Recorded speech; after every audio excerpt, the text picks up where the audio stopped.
በስመ አብ ወወልድ ወመንፈስ ቅዱስ አሐዱ አምላክ አሜን። ሰላም እግዚአብሔር ከእናንተ ጋር ይሁን።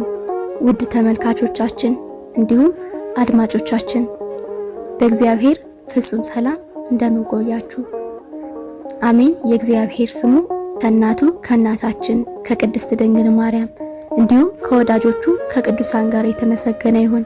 ስትቀብሩኝ በክብር አትቅበሩኝ፣ ስጋዬን በትከሻችሁ ይዛችሁ ወደ ጉድጓድ ወሩሩኝ። ማንም ስለኔ መልካም ነገር እንዳይናገር፣ ይልቅ ምን አይነት ክፉ ሰው እንደነበርሁ በመቃብሬ ላይ ምራቃቸውን ይጥፉ፣ ሰውነቴም በሱ የተሸፈነ ይሁን። የክፉ ምግባሬ ሽታ አይሸታችሁም? ቢሸታችሁ ኖሮ ከኔ ተሸሹና የኃጢአቴን መክፋት አይታችሁ ስጋዬንም ሳትቀብሩት ትቀሩ ነበር። ቅዱስ ኤፍሬም ከትህትናው ብዛት ከሞተ በኋላ እንኳን ክብር እንዳይሰጠው የተናዘዘው ነበር። በዲያቆን ሄኖክ ኃይሌ ከተጻፈው የኤፍራጥስ ወንዝ ከሚለው መጽሐፍ አንዱን ክፍል እነሆ አልናችሁ። የኤፍራጥስ ወንዝ አንድ መናኝ በህልሙ ሁለት መላእክትን ያያል። መላእክቱም የተጻፈበት እጅግ ትልቅ ብራና ይዘዋል። እንዲህ እያሉ ይነጋገራሉ። ይህንን ጽሑፍ ለማን እንስጠው? ይህንን ጥበብና ቅኔ ለመሸከም የሚችል ትህትና ያለው ሰውስ ማን ነው? እየተባባሉ ተነጋገሩ።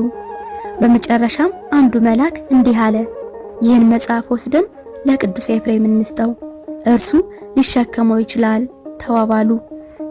በእርግጥም በኋላ እርሱ በትህትና አቤቱ የጸጋህን ማዕበል ያዝልኝ እስኪል ድረስ የቃለ እግዚአብሔር ዝናም የፈሰሰበት የቅኔ ማዕበል ያማታው የወላዲት አምላክ ፍቅር ያስጨነቀው የትህትና ባህር ያሰተመው እርሱ ቅዱስ ኤፍሬም ነው። እንደ እውነቱ ከሆነ የቅዱስ ኤፍሬምን የቅኔና የምስጢር ጸጋ እግዚአብሔር ለእንደኔ አይነቱ ትዕቢተኛ ቢሰጠው በትዕቢት ፈንድቶ መሞቱ እንደማይቀር ስለሚያውቅ ለፍጡር ይራራልና ከሚቻለው በላይ ጸጋን አያሸክመው፣ ለትሑታን ግን ጸጋን ይሰጣልና። በዚያን ዘመን የቃሉን ዝናብ ሊያከማችበት የመረጠው እጅግ ጥልቁ ጎድጓዳ ስፍራ ትሑቱ ሶርያዊ ማር ኤፍሬም ነበር። ቅዱስ ጎርጎርዮስ ዘኑሲስ በትምህርቱ ውሃ ቤተክርስቲያንን ያራሰ፣ የቤተክርስቲያን የኤፍራጥስ ወንዟ ቅድስት ቤተክርስቲያንን በቅኔ ጎርፍ በዝማሬ ማዕበል ያስጨነቀውን ከ12000 በላይ ቅኔያዊ መዝሙራትን የደረሰውን ወንጌላትና የኦሪት መጻሕፍትን የተረጎመውን መናፍቃንን በቅኔው ውበት ለዛ ያሳጣቸውን የእንባ ምንጭ የምናኔ ጥግ ቅዱስ ኤፍሬምን እስቲ በዚህች አጭር ጽሑፍን ዘክረው። ለፈጣሪውና እርሱ ላከበራቸው ቅዱሳኑ የቅኔ ዝናምን ያወረደው ቅዱስ ኤፍሬምን እስቲ በደካማ ብዕር አብረን የተደነቀ የቅድስና ሕይወቱን እያሰብን እናድንቀው። እርግጥ ነው ቅዱስ ኤፍሬም በአካለ ሥጋ በነበረበት ዘመን እርሱን ማመስገን እጅግ ከባድ ነበር።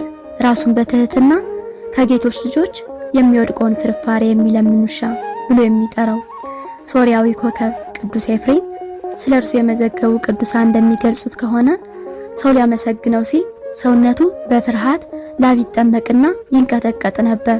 በሕይወቱ ሳለ ራሱን ከልቡ ዝቅ አድርጎ የሚያይና ሲያከብሩት እንባ የሚቀድመው ትሑት ነበር።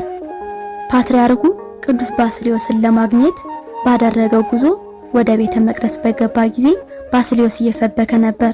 ስብከቱን ሲፈጽም በመንፈስ ቅዱስ ገላጭነት አንድ ቋንቋ ከመናገራቸው በፊት በአስተርጓሚ እርዳታ ኤፍሬም ነህ ወይ አስብሎ ቅዱስ ባስልዮስ አስጠየቀው። ቅዱስ ኤፍሬም በባስልዮስ አንደበት ስሙ ሲጠራ ሲሰማ ከመንግስተ ሰማያት መንገድ ርቄ የተጣልሁ ኤፍሬም ነኝ ካለ በኋላ በእንባ እየታጠበ አባቴ ሆይ ለኃጢአተኛው ክፉ ሰው ራርተህ በጠባቡ መንገድ ምራኝ አለ። ቅዱስ ኤፍሬም ከትህትናው ብዛት ከሞተ በኋላ እንኳን ክብር እንዳይሰጠው እንዲህ ሲል ተናዞ ነበር።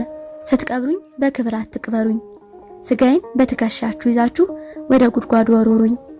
ማንም ስለኔ መልካም ነገር እንዳይናገር፣ ይልቅ ምን አይነት ክፉ ሰው እንደነበርሁ በመቃብሬ ላይ ምራቃቸውን ይጥፉ፣ ሰውነቴም በሱ የተሸፈነ ይሁን። የክፉ ምግባሬ ሽታ አይሸታችሁም? ቢሸታችሁ ኖሮ ከኔ ተሻሹና የኃጢአቴን መክፋት አይታችሁ ስጋዬንም ሳትቀብሩ ትቀሩ ነበር።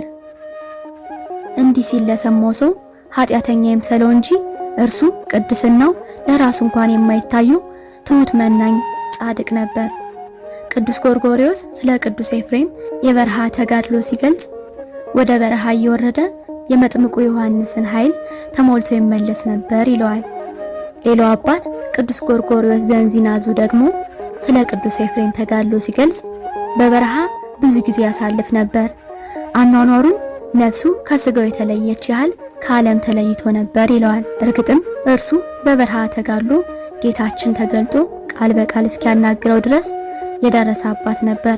ለዚህ ነበር ሰዎች ባገኘ ቁጥር ዘመኑ የትንሣኤ ሰሞን ባይሆንም እንኳን ክርስቶስ ከሙታን ተነስቷል እያለ በደስታ ያበስር የነበረው። ቅዱስ ኤፍሬም የድርሰቶቹ ነገረ ሃይማኖታዊ ጥልቀትና የቅኔዎቹ ውበት በብዙዎች ላይ አንድ ላይ የማይገኝ ጸጋ የተገኘበት ሰው ያደርገዋል።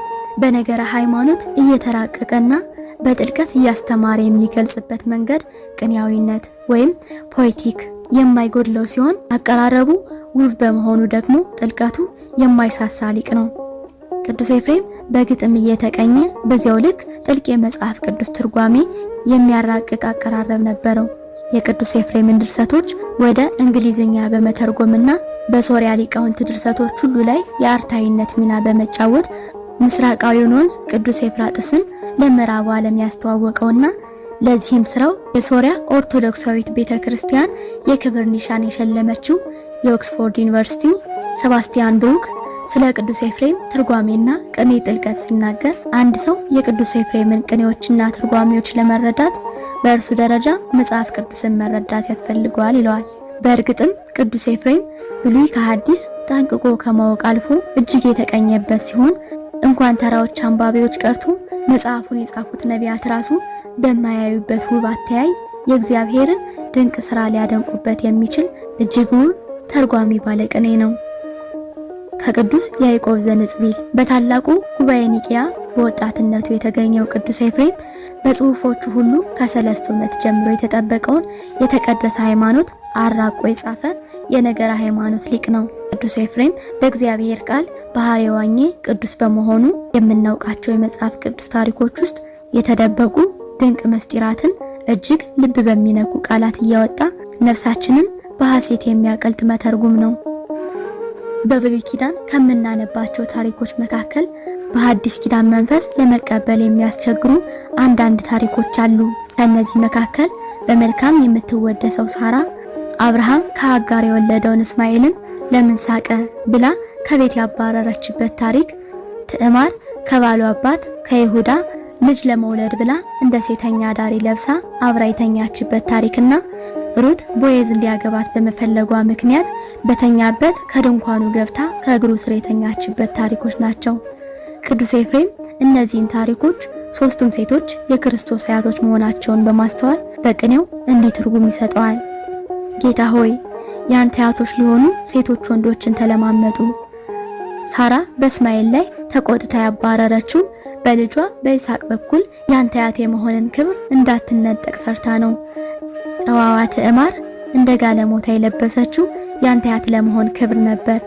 ሩትም ከቦዔዝ እግር ስር የተኛችው ያንተን ተስፋ ደጅ ልትጸና ነበር ይላል። ጌታችን ከድንግል ማርያም ስለመወለዱ ታሪክ ብዙ ቅኔ ያፈሰሰው ይህ አባት የጌታን መወለድ የድንግሊቱን መመረጥ በብዙ አቅጣጫ አይቶታል። ብዙ ሴቶች ድንግል ትጸንሳለች የሚለውን ትንቢት ሰሙ። የነገስታት ሴት ልጆችና የባለጠጋ ልጆች መሲሁን ሊወልዱ በተስፋ ተጠባበቁ። እርሱ ግን ከድሆች ልጅ ተወለደ። ጌታ ሆይ በአንተ ምክንያት የነገስታት ልጆች በድሆች ልጅ ቀኑ፣ ወደ ደሃዋ ቤትም ነገስታት እጅ መንሻ ይዘው ሄዱ ይላል። ቅዱስ ኤፍሬም የወንጌልን ታሪክ በታሪክ ውስጥ ካሉ ሰዎች ቦታ ራሱን እያስገባ በእነርሱ አንደበት መቀኘት ልማዱ ነው። ጌታ በተወለደና እንደ ሕፃን ባደገ ጊዜ የነበረውን ቅዱስ ዮሴፍን እንዲህ ሲል ይናገራል። ዮሴፍ እግዚአብሔር ወልድን እንደ ሕፃንነቱ አቀፈው፣ እንደ አምላክነቱ አገለገለው። በመሐሪነቱ እጅግ ደስ አለው፣ በፈራጅነቱ ግን እጅግ ፈራው ይላል። እንዲህ ሲል የልዑል ልጅ ለእኔ እንደ ልጅ ሆን ዘንድ ማን ሰጠኝ? እናትህ በጸነሰች ጊዜ ተቆጥቼ ነበር፣ በስውር ልተዋትም አስቤ ነበር። በማህፀኗ ውስጥ ከድህነቴ ሊያወጣኝና ባለጠጋ ሊያደርገኝ የሚችል የተሰወረ ሀብት እንዳለ አላውቅም ነበር። ከእኔ ዘር የሚሆን ዳዊትስ አክሊል የደፋ ንጉሥ ነበር፣ እኔ ግን የተናቀ ድሃ ሆንሁ። እንደርሱ ንጉሥ በመሆን ፈንታ አናጢ ሆንኩ። አሁን ግን እነሆ አክሊል ወደ ቤቴ መጣ። የአክሊላት ሁሉ ጌታ በእቅፌ ነውና። ከዚህ በኋላ ከዚያው የልደት ታሪክ ሳይወጣ ቅዱስ ኤፍሬም ጌታን ስለወለደችው ድንግል ማሰብ ይጀምራል። መጀመሪያ ስሟን ለመጥራት ቃላት ለመምረጥ ይጨነቃል። ስለዚህም ልጇን ክርስቶስን እንዲህ ሲል ያናግረዋል። ጌታ ሆይ እናትህን ማን ብለን እንጥራት? እናት ብቻ እንዳንላት ድንግል ሆና አገኘናት፣ ድንግልም እንዳንላት ልጅ ታቅፋ አየናት። ጌታ ሆይ እናትህን ለመጥራት እንዲህ የሚያስቸግር ከሆነ አንተን ከቶ ምን ብለን እንጠራሃለን? ይህ የቅዱስ ኤፍሬም ጥያቄ ማን ብዬ ልጥራው ስምሽን የሚለውን የእናቶቻችን መዝሙር ይመስላል። ከዚያም ጌታን እንዴት ችላ ተሸከመችው የሚለውን ነገር ማሰላሰል ይጀምራል። ታላቁ ተራራ ሆይ ታናሿ ብላቴና የተሸከመችህ ራስን በሚቻላት መጠን አርገህላት ነው። ታላቁ እሳት ሆይ ታናሿ ብላቴና ተሸክማ ያልተቃጠለችው ኃይልን ትችል ዘንድ አጽንተሃት ነው ይላል። ከዚህ በኋላ የ15 ዓመቷ ታናሽ ብላቴና ድንግል ጌታን በወለደችው ጊዜ ምን እንደሚሰማት እያሰበ በእርሷ ቦታ ሆኖ ይጨነቃል። እንዲህም ይላል፣ እናትህ በፍቅርና በፍርሃት ውስጥ ሆና በፊት መቆም ይገባታል። ወደ ልጇ የምትጸልይ እናት፣ ወደ እናቱ ተስፋ የሚያደርግ ልጅ የሆነ አምላክ እንደምን ያለ ነው በማለት ይጀምራል። ከዚያም እናትና ልጁን እንዲህ ያነጋግራቸዋል። እናትህ በብዙ የምስጋና ቃል አመሰገነችህ። ያለ ወንድ ዘር መውለድ ለቻለች ለእርሷ የምስጋና ቃል አይጠፋትም። ድንግል ማርያም ሕፃኑን እያባበለች በመደነቅ ቃል ነደደች። ድንግሊቱን እጸንስ ዘንድ የሰጠኝ ማን ነው? ይህንን አንድ ሲሆን የበዛ ታናሽ ሲሆን ታላቅ የሆነ ከኔ ጋር ሲሆን በሁሉ የሞላ ሕፃን የሰጠኝ ማን ነው? በእኔ ማህፀን ውስጥ እያለ ከኔም ውጭ በሁሉ ቦታ ነበር። በወለድሁ ጊዜም ረቂቅ አምላክነትም ከኔ ውስጥ አልወጣም። በእኔ ውስጥ ነህ፣ ከእኔም ውጭ ነህ። ይህ ነገር ለእኔ ለእናት ያስደንቀኛል። የሚታየው ሰውነትህን በፊቴ ባየው ጊዜ የማይታየው አምላክነትህን በህሊናዬ አየዋለሁ። ቅዱስ ሆይ በሚታየው ሰውነት ውስጥ አዳምን አየዋለሁ፣ በማይታየው መለኮት ውስጥ ደግሞ በአንተ ህልው ሆኖ የሚኖረውን እግዚአብሔር አብን አየዋለሁ። አንተ ምንጭ ሆይ ለአንተ ለማጠጣት የጡቶቼን ምንጭ እንዴት ልከፍታቸው ይቻለኛል? ሁሉን ከገበታ የምትመግብ ሆይ እኔ አንተን ልመግብህ እንዴት ይቻለኛል? የክብርን ነጸብራቅ የተጎናጸፍከው ሆይ እንደምን በጨርቅ ልጠቀልልህ እችላለሁ? ምን ብሎ እንደሚጠራ አንደበቴ አያውቅም። አላፋት ስሞች ላንተ አይበቁህም። አንተ የእግዚአብሔር ልጅ ስትሆን የሰው ልጅ ነህና፣ የዳዊት ልጅ ስትሆን የማርያም ልጅ ነህና። ልጄ ሆይ ከኔ ጋር ሆነ ሳለ ከሰው ልጆች ሁሉ ጋር በመሆንህ አልቀናም። ለሚያምንብህ አምላክ ነህ፣ ለሚያገለግልህ ጌታ ነህ፣ ለሚወድህም ሁሉን ያንተ ታደርገው ዘንድ ወንድም ነህ። የአንደበቶች ሁሉ ጌታን አንደበት እንደሌለው ያደረገው ምን ይሆን? ልጄ ሆይ አንተን በድንግልና መጽነሴ ክፉ ሰዎች እየዘለፉ ነው። ቅዱስ ሆይ ለእናት አንደበት ሁነኝ። አንተን ከማን እንደጸነስሁ ይረዱ ዘንድ ተአምርህን አሳይ። ሁሉን የምትወደው ሆይ ስላንተ ብዬ የተጠላው ሆኖ ለሰው ልጆች መሸሸጊያ የሆንህ አንተን በመጽነሴ መከራን ተቀበልሁ። አቤቱ በዮናስ ላይ እንደተቆጣ ባህር በእናት ላይ ተቆጥቷል። ሄሮድስ የተባለ ማዕበል የባህርን ጌታ ሊያዝ ፈልጓል። የእናት ፈጣሪዋ ሆይ ወዴት እንደምሸሽ ንገረኝ። ቅዱስ ኤፍሬም በዚህ መጽሐፍ ሌሎች ገጾች እንደምናነበው በሁሉ የወንጌል ታሪኮች ላይ ሌላ ተመስጦ፣ ሌላ ጸሎት፣ ሌላ ትህትና የሚያሳይ የወንጌል ወንዝ ነው። ውብ ቅኔዎቹን ባነበበን ጊዜ ሁሉ እንባ የሚቀድመን እርሱ በእንባ እየታጠበ ስለጻፋቸው ነው። የኑሲሱ ቅዱስ ጎርጎርዮስ እንዲህ ይላል፣ በእንባ ሳንታጠብ የኤፍሬምን የሚያቋርጡ እንባዎች ለማሰብ አይቻለንም። ለሌሎች ሰዎች መተንፈስ የማይቆም ነገር የመሆኑን ያህል እንባ ለእርሱ የማያቋርጥ ነበር። ቀንና ሌሊት አይኖቹ በእንባ ይዋኙ ነበር። እርሱን አግኝቶ በጉንጮቹ ላይ የሚፈሰውን እንባ የማያይ ሰው የለም ይላል። አክሎም ስለ ትህትና የጻፋቸውን ድርሰቶች አንብቦ ትሁት የማይሆን ትዕቢተኛ ሰው ማን ነው? ስለ ምጽዋት የጻፈውን አንብቦ በመለኮታዊ ትእዛዝ የማይንድ ማን ነው? ስለ ንጽህና የጻፈውን አንብቦ በልብና በመንፈስ ንጹህ መሆንን የማይመኝ ሰው ማን ነው ይላል። ቅዱስ ኤፍሬም ጥልቅ የእንባ ሕይወት የነበረው ቢሆንም የዚህ ዓለምን ነገር ጨርሶ የማይረዳ ከሰው ጋር በፈገግታና በለዛ የማይግባባ ሰውም አልነበረም። እንዲያው የሶሪያ ቤተክርስቲያን የመዘገበቻቸው የሚታወቁ የለዛው ምልክቶች የነበሩ ገጠመኞችም አሉ። በአንድ ወቅት ጁሊያኖስ የተባለ በኤዴሳ ያለች ገዳማ በምኔት ለቅዱስ ኤፍሬም እንዲህ አለው፣ እግዚአብሔር የተቀደሰ እምነትን ይቀበልልህ፣ ነገር ግን መጽሐፍቱን አደራ። በሽምግልናው ዘመን ደግሞ ለብዙ ቀናት ከጾመ በኋላ አገልጋዩ ከአትክልት የተሰራ ሾርባ በሸክላ ሳህን ይዞለት ሲመጣ ድንገት ተደፋበት። ሸክላው ተሰብሮ ምግቡ ሲደፋ ልጁ በድንጋጤ መንቀጥቀጥ ጀመረ። ቅዱስ ኤፍሬም የልጁን ድንጋጤ ሲያይ ራታችን ወደኛ ስለማይመጣ እኛ ወደ ራታችን ንውረድ ብሎ ወደ ተሰበረው ሸክላ ጎንብሶ ከተሰበረው ሸክላ ላይ ከመሬት አንስቶ በደስታ መብላት ጀመረ። ቅዱስ ኤፍሬም እርሱ ከነበረው ለዛና ፍቅርን የተሞላ አኗኗር በተጨማሪ ማንንም ሳይንቅ ከሌሎች ይማር ነበር። በአንድ ወቅት ወደ ኤዴሳ ገና በመጣበት የወጣትነቱ ወቅት አንዲት ሴተኛ ዳሪ አፍጥጣ ተመለከተችው። እርሱም አፍሮ አቀረቀረ። ቀና ሲል ድጋሚ ታያለች። ይህንን ጊዜ ለምን አፍጥጠሽ ታየኛለሽ አላት። እርሷም ሴት የተፈጠረችው ከወንድ ነውና አየውህ፣ አንተም ከመሬት ተፈጥረሃልና መሬቱን እይ አለችው። በዚህ ንግግሯ እጅግ ተደንቆ በእርሷ ሐሳብ መነሻነት ታላቅ መጽሐፍ ጽፎ ነበር። የሶሪያ ቤተክርስቲያን ይህ መጽሐፍ ቅዱስ ኤፍሬም ከጻፋቸው መጽሐፍት ሁሉ ወደር የለሹ ነበር ብትልም የመጽሐፉን ቅሪት እንኳን ማግኘት አልቻለችም። ቅዱስ ኤፍሬም በትህትናው ጥልቀት በሕይወት ዘመኑ ከዲቁና ያለፈ ማዕረገ ክህነት እንኳን ለመቀበል እምቢ ብሎ ነበር። እርግጥ ነው በእኛ ቤተክርስቲያን ውዳሴ ማርያም ትርጓሜ በሚተረከውና በሶሪያ መዛግብትም ቅዱስ አንፊሎኪየስ በመዘገበው የአንዲት በደሏን ጽፋ ንስሐ የገባች ሴት ታሪክ መሰረት ቅዱስ ኤፍሬም የሚናዝዝበት ቅስና እንደነበረው የሚያመለክቱ ፍንጮች ቢኖሩም ብዙዎች ታሪክ ጸሐፍት ግን በዲቁና ብቻ እንደጸና ይመዘግባሉ። በአንዲት ከተማም ጳጳስ አድርገው ሊያሾሙት ሰዎች እንዳሰቡ በሰማ ጊዜ እንዲንቁት፣ እንደ እብድ እንዲቆጥሩት ጨርቁን ጥሎ እስከመሄድ ደርሶ ነበር።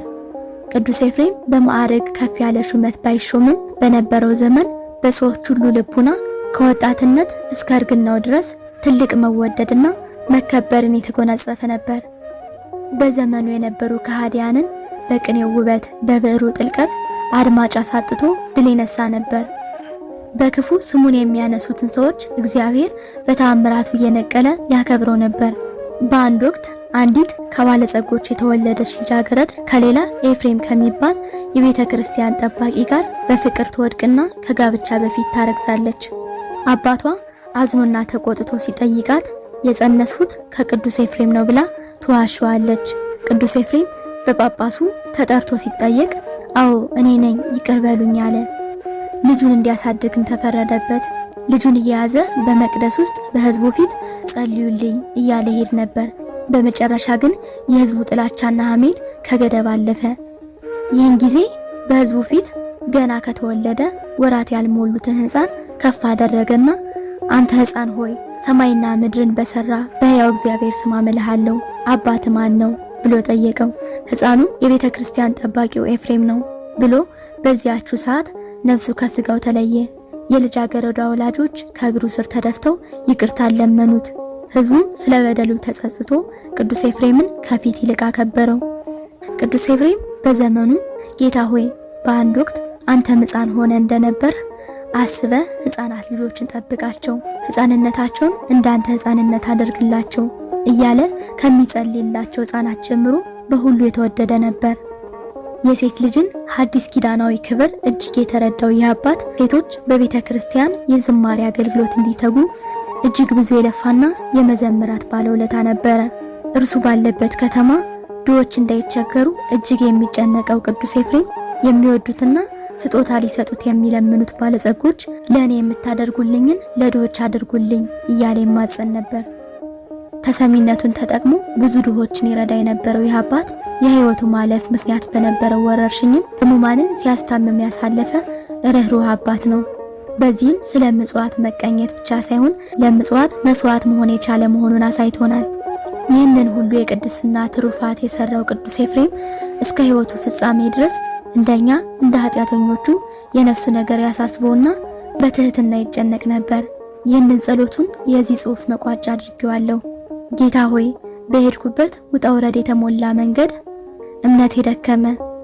መንገዱ የሚወስደኝም በግራ ወደሚቆሙት በደጅ ቆሞ ክፈትልን ሲሉ አላውቃችሁም ከምትላቸው ወገን ልሆን ነው። ጌታ ሆይ እኔ አውቃለሁ፣ አንተ ግን አላውቅህም ትለኝ ይሆን? አቤቱ በአንተ ለማመን ለእኔ ለኃጢአተኛው ራራልኝ። ብበድልህም እንኳን አሁንም በርህን እያንኳኳሁ ነው። እየተጎተትኩም ቢሆን አሁንም የምጓዘው ወደ አንተ ለመምጣት ነው። መጋቢት 2012 ተጻፈ። ተራኪ ሐና ነበርኩኝ። የኤፍራጥስ ወንዝ ከተባለው ከቅዱስ ኤፍሬም። በረከትን ይክፈለን። ወስብሐት ለእግዚአብሔር ወለወላዲቱ ድንግል ወለመስቀሉ ክቡር።